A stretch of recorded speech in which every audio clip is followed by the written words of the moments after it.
Александр Сергеевич Пушкин. Отрывок сказки о мертвой царевне и 7 богатырях. Ветер, ветер, ты могуч, ты гоняешь стаи туч, ты волнуешь синее море, всюду веешь на просторе, не боишься никого, кроме Бога одного.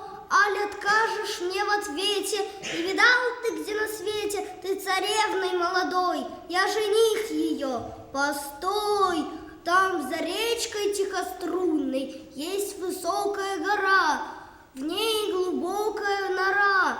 В той норе во тьме печальной гроб качается хрустальный, на цепях между столбов не видать ничьих следов. Круг того пустого места, в том гробу твоя невеста.